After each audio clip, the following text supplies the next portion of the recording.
Let's talk about Maersk tests Bionic Hive for warehouse automation solution.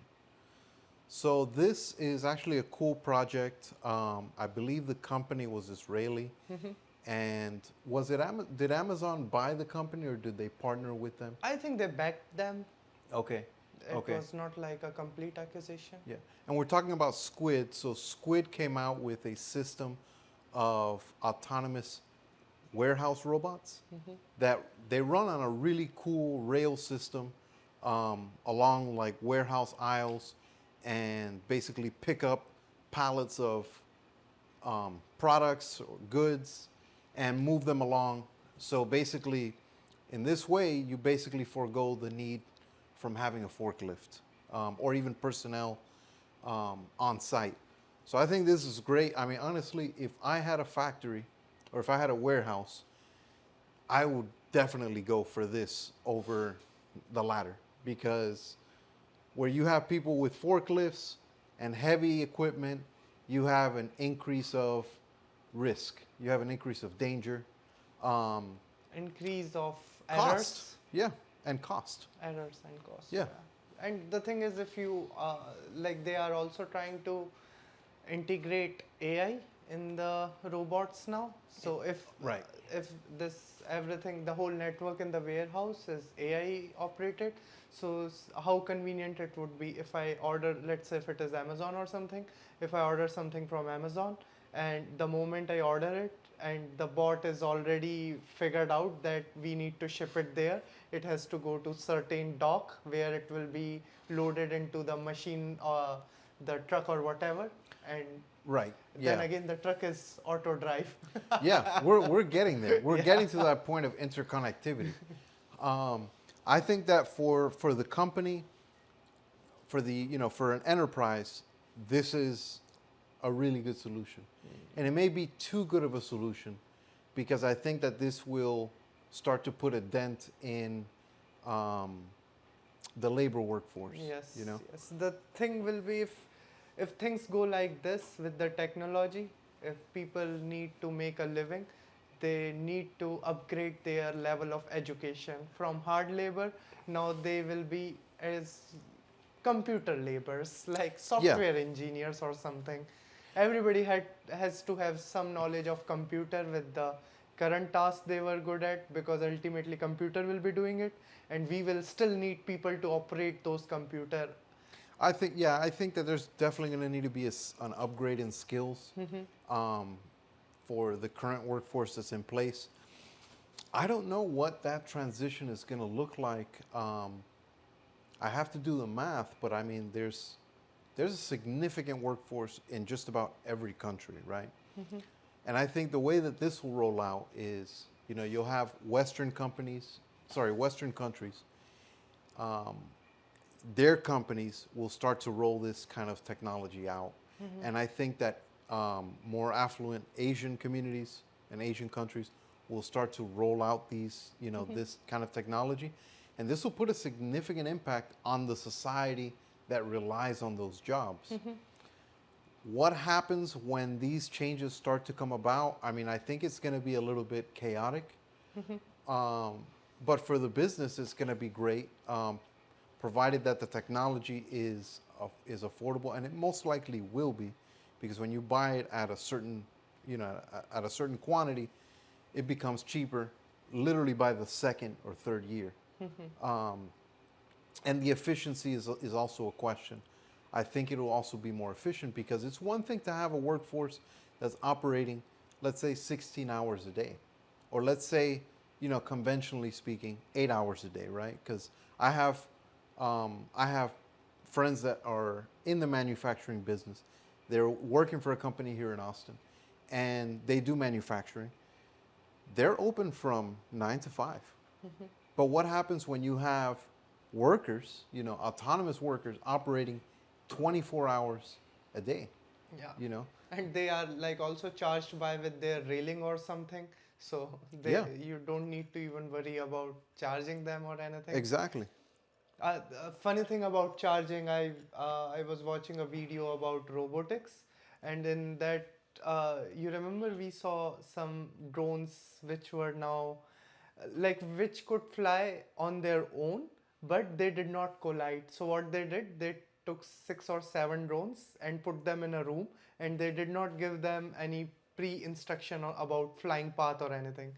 They Right. they were to fly randomly. Yeah, no information at all in Yes, terms of and flight paths. just the thing is, they cannot collide with either with walls or themselves.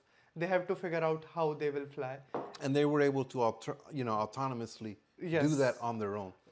Right. and the best thing about the whole scenario was if you could do it, and then you can also, if there are no humans present in the facility, then you can make the whole thing like wireless charging. The whole Right. room is wireless charging. Now you even don't need a physical connection within your device and Right. wherever your power socket is. You can just Because charge it. because you don't have to worry about any collisions among the No, drones. because the thing is, for the wireless charging to be enabled in a room, the frequency and Oh, you're talking about, okay, wireless that connectivity. I that got you. stuff is not the best for.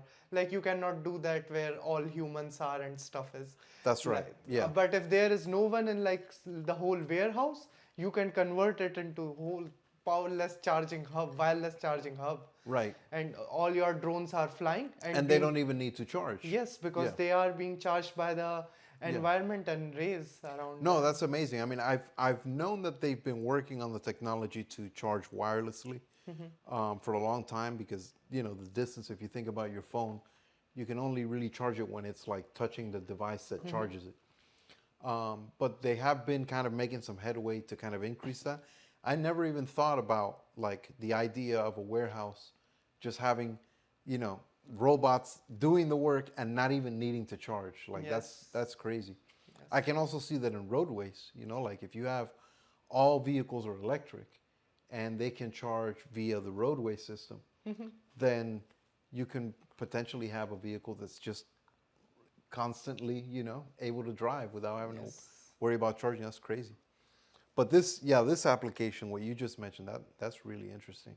Brainless robot can navigate complex obstacles. I think I can see some applications with some technology like this. I think it's definitely in the developmental stages of it.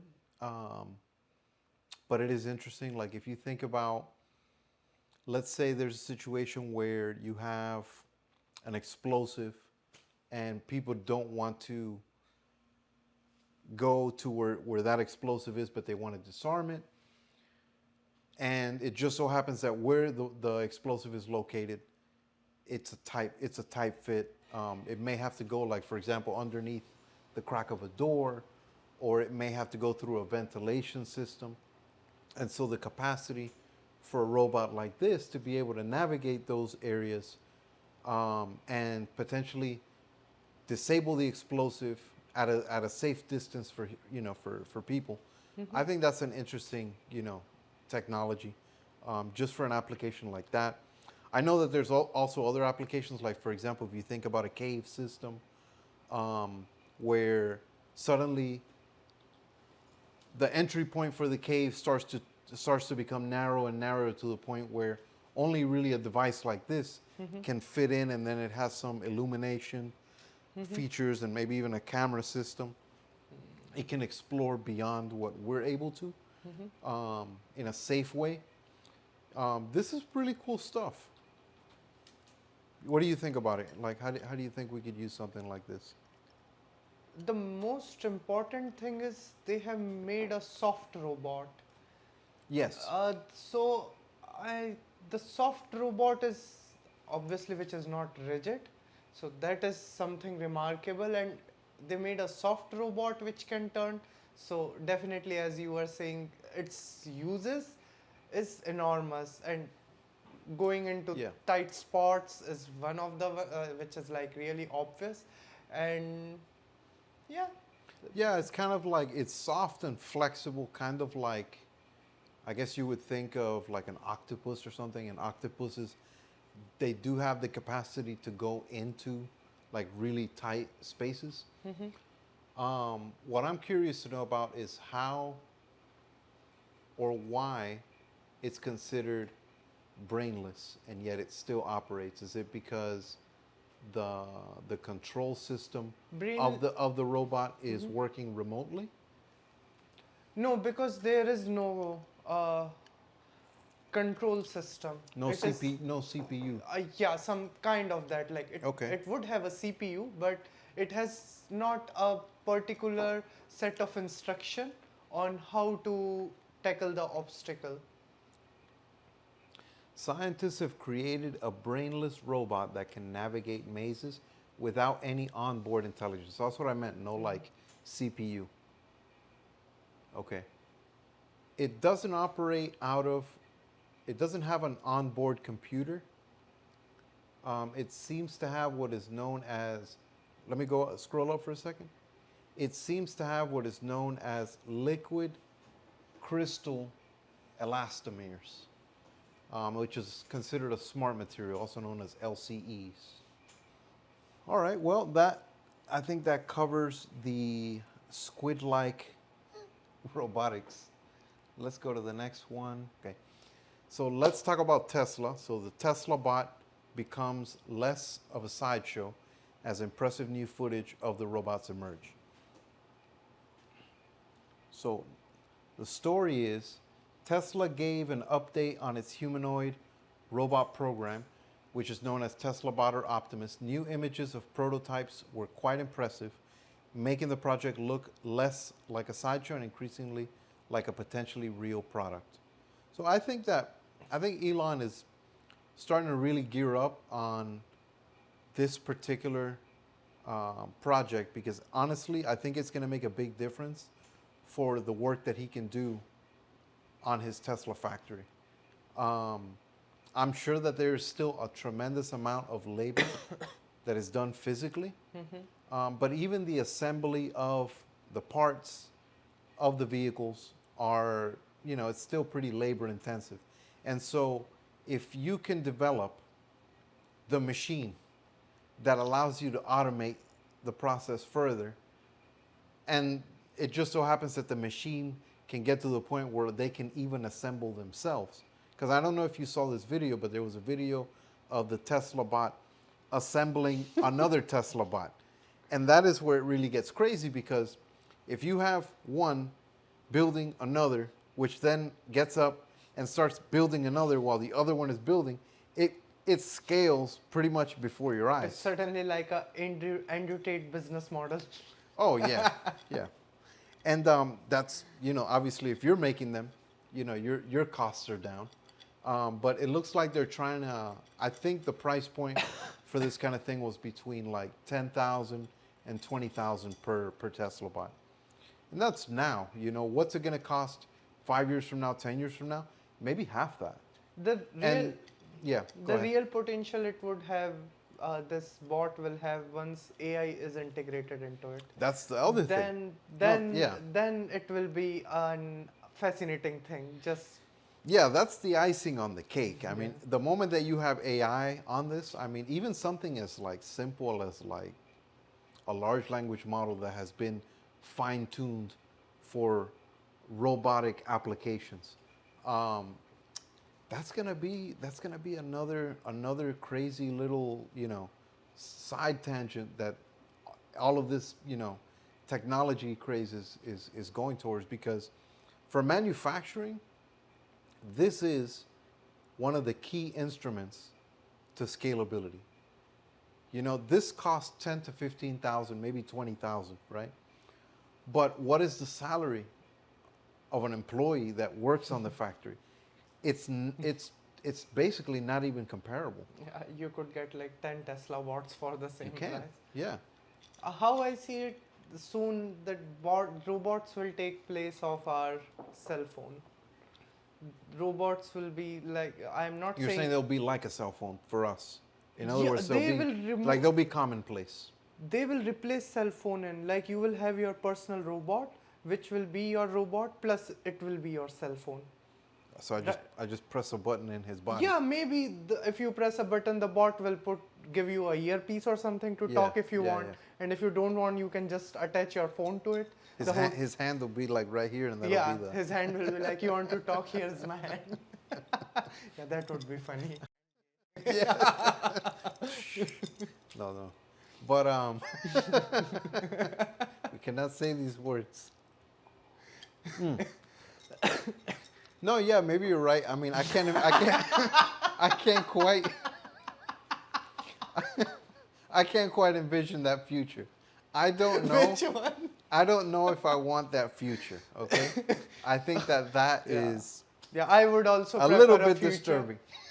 in which I don't have to talk, like get my cheeks touched by a robot in order to talk to somebody. How weird it will be like, friend, your dad died. I think that would be an unfortunate reality for us, Yeah. and I would be very angry that Elon Musk would make us do this. Yeah, but jokes apart, what I'm trying to say, maybe the whole, the torso part of the robot will act like a screen Like or a screen, something. yeah. And if even you want a phone or anything, the robot can have a little phone attached to it, which Yes, like you yeah. can. It'll pop out the shoulder or something. No, I mean, there's there's a lot that you can do with this. Um, like there's obviously, it's like if you're turning, a human being into like a multifaceted device with, a multitude of different applications and possibly even carrying a multitude of different hardware devices that are useful and separable from the robot's body itself. Like you mentioned, the phone. There could be other things. For whatever reason, I keep thinking of like products that are like from Apple, like oh, Apple Watch. Thank you, robot. You don't need that anymore. Yeah, and the robot could even have a small fridge or something to keep your. No, see, that is just way too much.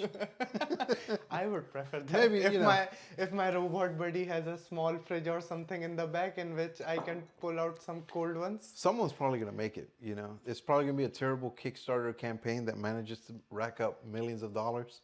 And turns out to be a complete flop when it comes to production.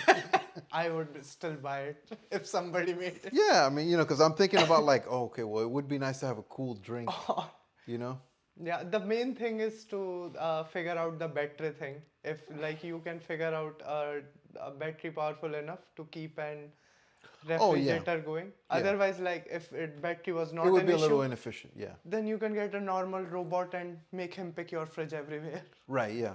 No, look, at the consumer level, I can see this being like, for example, I can't even say driving anymore because if we have driverless vehicles, what use is the robot driving if the car does it better? But for carrying like groceries or for helping with heavy lifting, I can see those uses. Assembly of devices, the idea that you could just upload an application that has all of the instructions on assembly that you would need to give the robot to do these things. I think that's useful. I mean, like I can totally see, like furniture assembly, for example, right? If you have, IKEA with like all of the different robot applications to assemble all of their furniture, then I can imagine that would drive the sales of IKEA up pretty significantly if everybody has like a robot, and can potentially do that. The robot will take place, like their area of expertise will be where you need human intervention particularly. Like the example you gave about fixing a furniture in your apartment.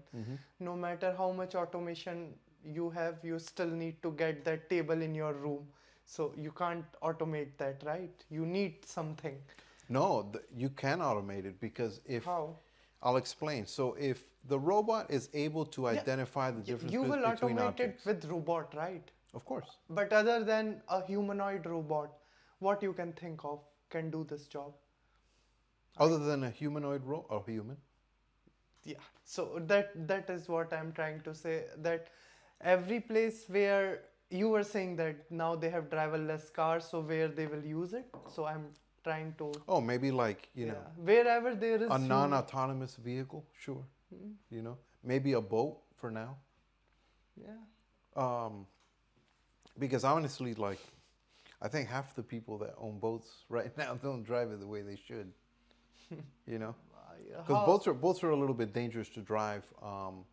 There's a lot of people that they buy a boat and they drive it, maybe a few times in some safe kind of areas, but then they never really take the time to learn some of the things that you should learn when you're driving a boat, like say at sea, or on the coast. Whereas if you have a robot that is specifically designed to drive a boat, and all it needs is to upload the information on the boat that you have, and then you can simply just chart a course to where you want to go, you can rely on the robot at the very least to navigate, but also inform you on if it needs assistance. And so you can kind of almost autopilot the boat itself with a robot like this in place. So there's like the applications for this is crazy. This is definitely, I can see why we had that person. Remember when we went to the restaurant and the robot that serves us, what is it called? Rosie, the Rosie server bot. The gentleman behind us had said, "Oh, this is like the Jetsons," Yes. And it's because it's getting to that point where it's like the Jetsons, where we have a machine that is functioning almost at the level of a human, and we're at the forefront of AI. So like, there's going to be so many different things, and I kind of love brainstorming all these different possibilities. And it gets my business mind going. But this is definitely one of those things that we should, keep an eye on, because it's going to change a lot of things, similar to AI. I'm really curious to see where that connection point happens between the two, that cross point, and what that's going to represent. There's already a lot of people crossing that threshold. Yeah, that will represent the end of humanity. Well, that was one way to that's one way to look at it. Nah, nothing like that will happen. It was just a joke. No, I know. We got to cut this part out. But no, yeah. I mean, it's going to be an exciting time. Okay, so this one is one that I think a lot of people are familiar with. Boston Dynamics RoboDog just got a ChatGPT brain. May it have mercy upon our souls. So you see, it's like even like major companies understand, like writers of this technology, they understand that this is a crazy time, like I have seen this dog multiple times, and I always thought it was a really cool project. A little bit strange, but a little bit cool. I could see some practicality, but I could also see some question marks kind of come to mind, where I think, well, really, does it have to be four-legged? Is it really better? I don't know. It just always looked like a quirky project. But now thinking about AI and the context of this dog, or even robots in general, it is a really interesting potential outcome that I'm unsure about, because the robot itself was interesting. The AI itself is interesting, like the advent of AI. But seeing these 2 points kind of cross ways, and we're talking about really sophisticated robotics.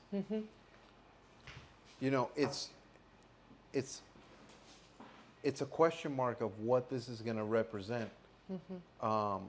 over a span of 10 years.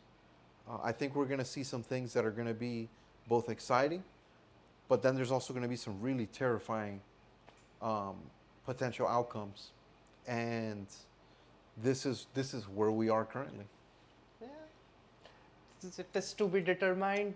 But the thing with the robot dog, I don't see very practicality to it. But how I take robotics as, we have progressed far more,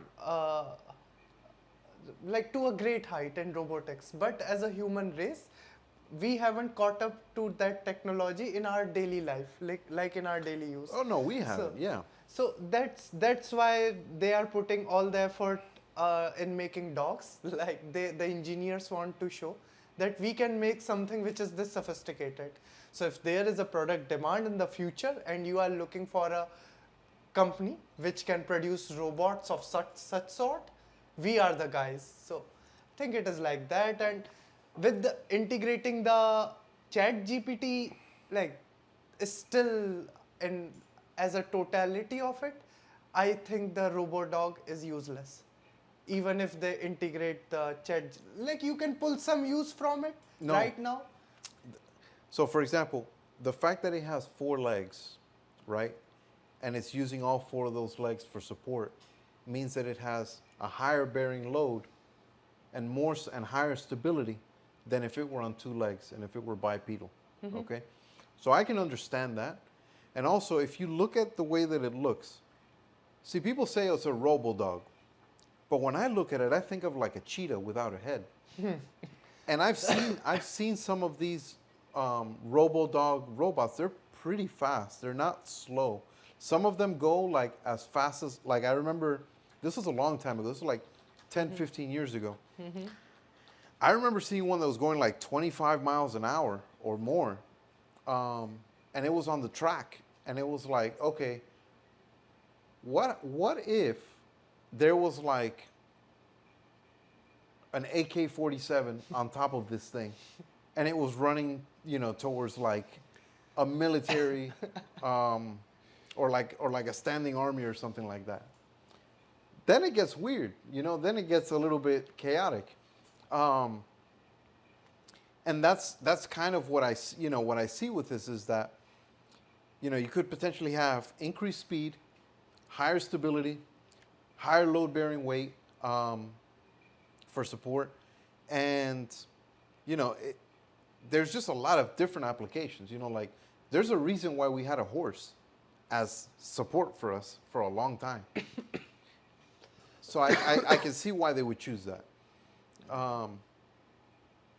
And again, just like the Tesla bot, these are not expensive robots. Like, you would think, like, okay, if this robot existed 50 years ago, people would easily buy them for like $1 million because there's nothing that compares to it now. I mean, at that time. But now, these things cost $15,000, $20,000, even $30,000 is not unreasonable. And then you can basically modify so many different things within the software that allows it to function. And you have a lot of adaptability and a lot of versatility to really make it do what you want it to do. So, like, for example, this has been heavily marketed towards industrial companies, manufacturing companies, distribution, because of the different capacities that it can demonstrate. And there's like attachments that I've seen with this particular RoboDog where, it's either for monitoring or for scanning. And, sometimes there are work conditions that are just not ideal for human beings.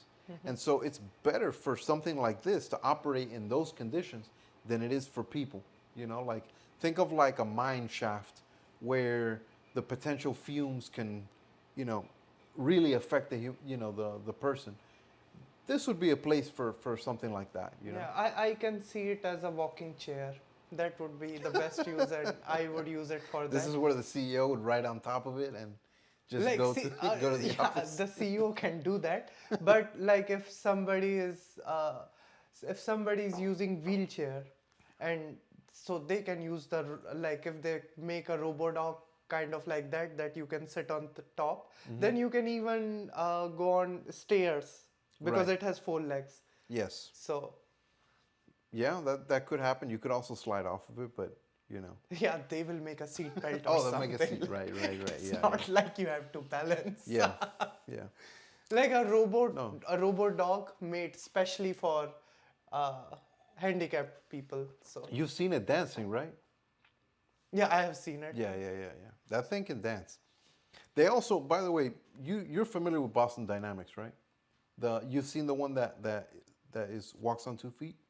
Yes, I have seen a robot which walks on 2 feet. Tesla bot is like, it walks on No, 2 but I'm talking about from Boston Dynamics. No. Oh, you haven't seen it? Yeah, pull it up so you can see it. And I'm not sure if this is the video, but you're gonna see more than just like one robot. So they have this guy, but then they have like the dog, it joins in, and then the bigger one. Yeah, there you go. This is the one. This robot seems like crossbreed between a snake and a dog. Yes. I would not even go near that dog with the snake. Yeah, it looks like it knows too much. Yeah. And then this one comes in out of nowhere.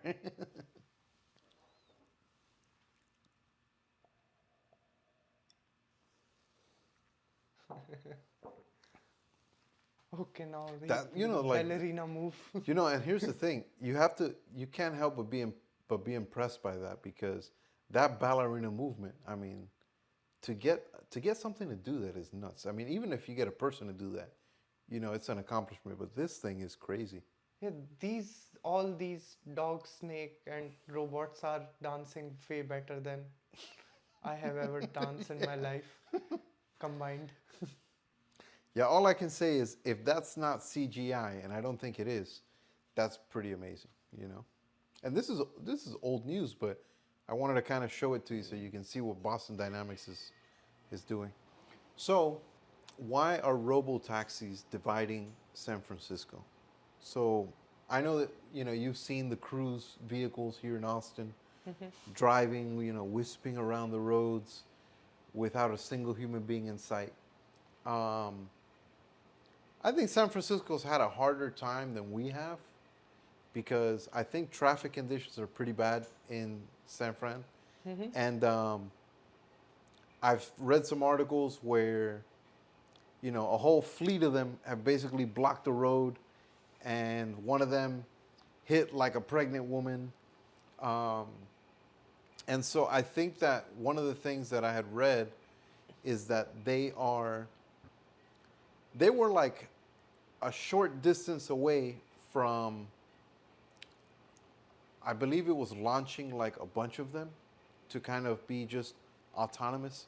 So Cruise was just days away from approval to mass produce origin robotaxis without steering wheels.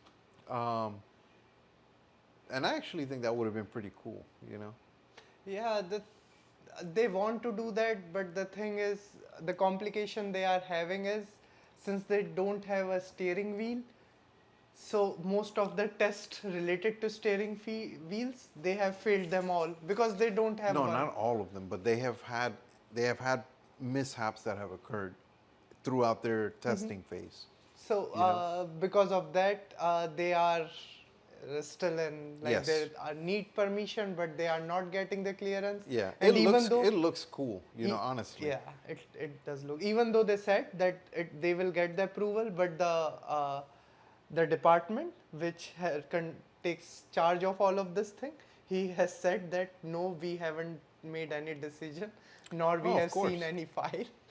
No, of course, because I think it's just, from a standpoint of if they should or not, I think it's like, look, if you have taken all of the kinks out of the project, if you're working, at a certain level of success where you haven't had major issues, then okay, we'll give you the go ahead. As long as you have the data, as long as you have the proven track record of being safe, right? Then okay, great, you get the rollout. But the fact is, they've had some issues in these past 2 months that have gotten some notoriety. And so really, Cruise has to kind of tighten the screws on those little errors so that this kind of stuff doesn't happen. Because if they do get the green light to roll this out, and they have major problems along the way after the rollout, they could face some serious scrutiny that could ultimately create a problem for them down the line, where this just doesn't happen. It gets blocked for some significant period of time. So I can understand that this is something that needs to be regulated and needs some kind of less aggressive rollout stances to kind of put the brakes on Cruise for a bit. Yes, the thing is, the San Francisco people, so they have started collecting the number of incident on their own, some litigator or someone. So the total incident they have counted is around 300 Over a period of what time? over a period of like whatever they can verify. Yeah, but I what was think the... from when they launched, I guess. So wait, 291 incidents so far. Since what time period? Since it has started, when was it launched in San Francisco? So, you know how many taxi rides people. Since through 2022, I think. Yes. Or no, sorry, since November 2021. So since November 2021, there's been, roughly speaking, almost 300 incidents. Okay? And how many taxi rides San Francisco take? Using their technology, I can't know. I mean, that's something that we'd have to get some data on. That is. But the thing is, 300 incidents shows that there's still enough that there's room for improvement, And I think even Cruise would admit to that. And I think that they should adhere to, improving a little bit more before they kind of roll out, because the general opinion that people have of these vehicles is not one of appreciation.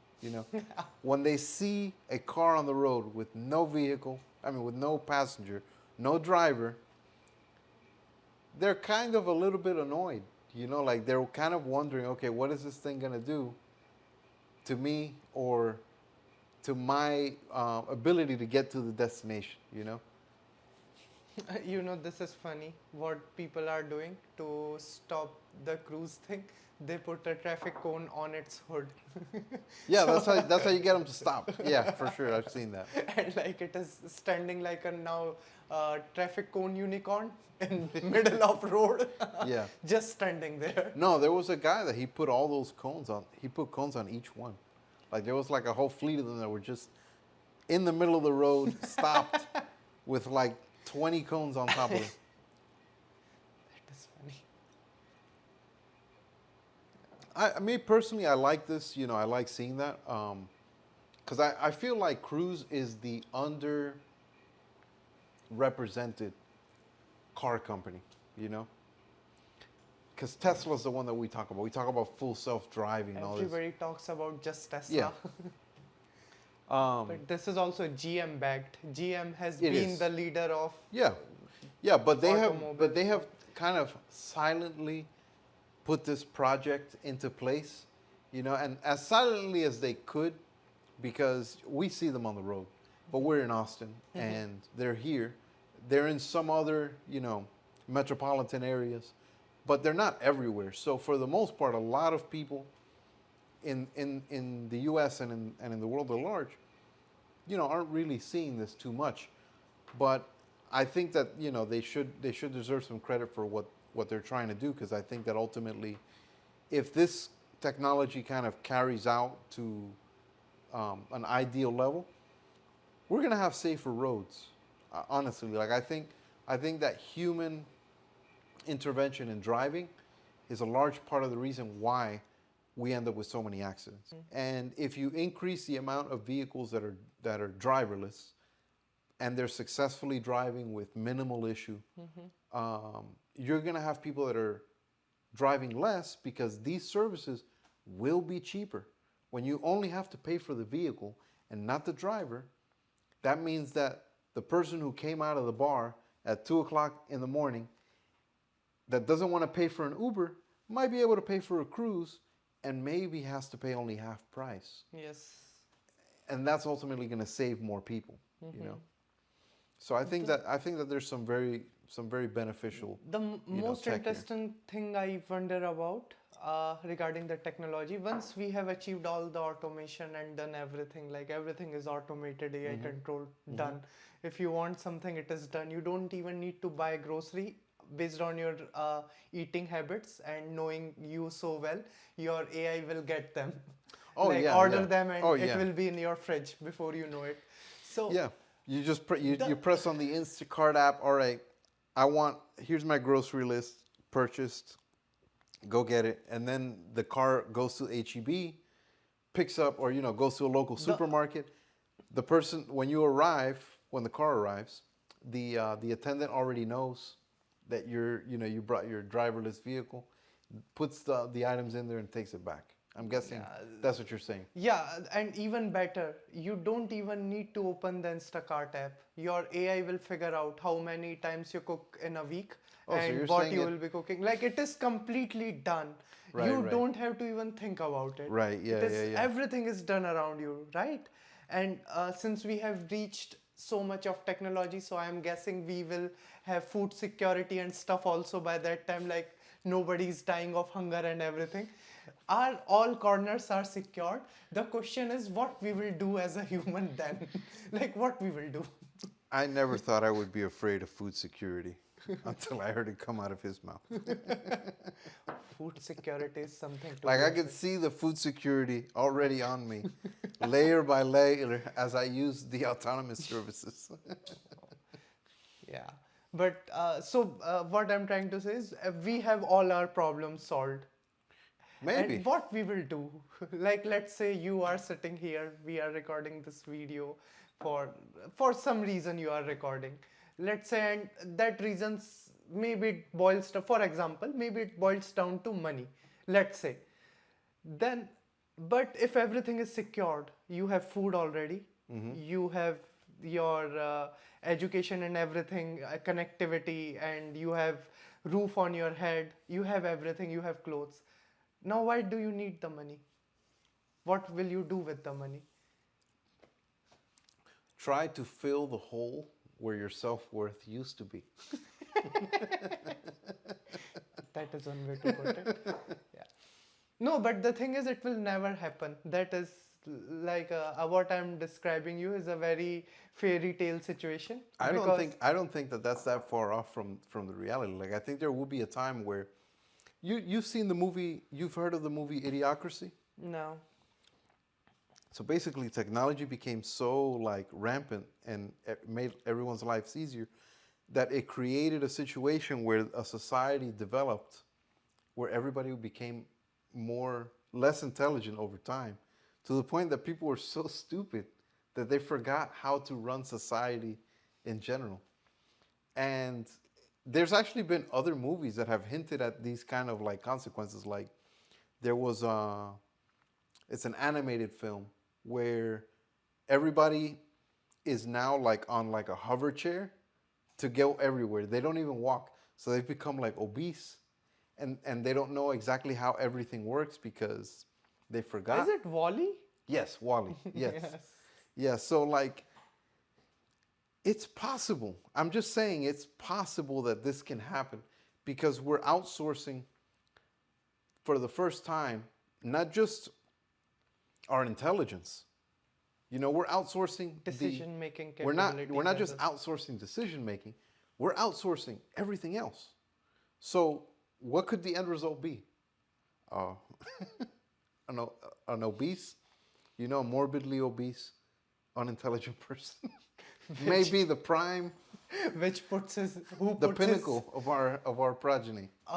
unintelligent human being who, if he wants to talk to someone, ask a robot to touch his cheek. Yeah, man. I mean, I don't know. I really hope that we get augmented in some of these ways, along with making our lives easier. That would be the balance. Yeah, I heard a podcast from one of the other leading podcasters from the city. So in which a guy came, he was talking about uh, this thing that if as a all of us human, if we dedicate our time in science and technology, so in 3 or 4 years, everything around us will be automated. Everything will be fully functional. Just all of us, like to some extent, even if I am not a scientist, then maybe I am contributing in any way possible towards science. If we go by that, in 3 or 4 years, we could make this whole world automated and everything robots will be doing. And he said towards the end that we as a human can do things which we like, maybe some art form, Yeah. some painting, going traveling, Sure. traveling space. By then, if we are so much of technologically advanced, then Sure. we could also reach any points in the In space. galaxy and Sure. space. So doing that. Yeah. So No, that would be exciting. I mean, I think if we solve the aspect of energy, right, then that means we have increased our energy potentials for leaving orbit, for leaving, to another planet. Um, so that is definitely something that's on the table, and I think that could potentially create greater endeavors outside of our current, blue planet. But I mean, in terms of meaning, I think there will be a little bit of an existential crisis for a lot of people in the short term. Long term, I think meaning will change for a lot of human beings. Like, I think they'll be able to see that their job is not necessarily the end all be all of their identity and existence. And new forms of meaning will be created. But I do think that part of that change, in order for it to be positive, you may need to have some form of augmentation via, technology and AI as it kind of scales up. Because if we have a situation where there is an advent of a true AI, a general artificial intelligence, then the only way to really kind of match those potential increases, right? Or find yourself in an environment where such a thing is present. The only natural form of adaptation is assimilation, and there, it's questionable to know really how well we'll be able to assimilate to the level that an AI of that nature could advance, because none of us really know what exactly would happen if an artificial general intelligence were actually to be created. Because the first step that it does is it improves itself leagues beyond what anybody else can. And so it almost becomes a race between, like, I mean, this is probably a terrible analogy, but, between a duck that's flying and an ant that's like crawling on the earth, there's no comparison.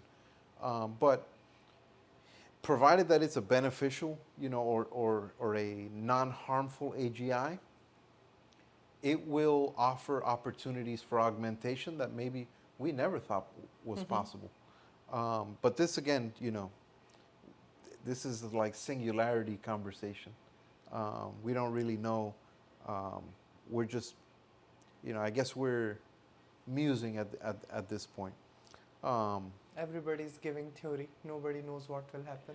Yeah, no, but I mean, I'm speaking on behalf, or I'm speaking in reference to some of the things that I've heard from, like, the likes of Ray Kurzweil, for example, which was really one of he was one of the first individuals that really broke down what the singularity was many, many years ago. And I think in a lot of ways he's kind of predicted where we are today. Like, his model for when he thought the singularity would be, so to speak, coming, we're not that far. The fact that we're here today talking about these things, and these things are happening pretty much every week now. Yeah.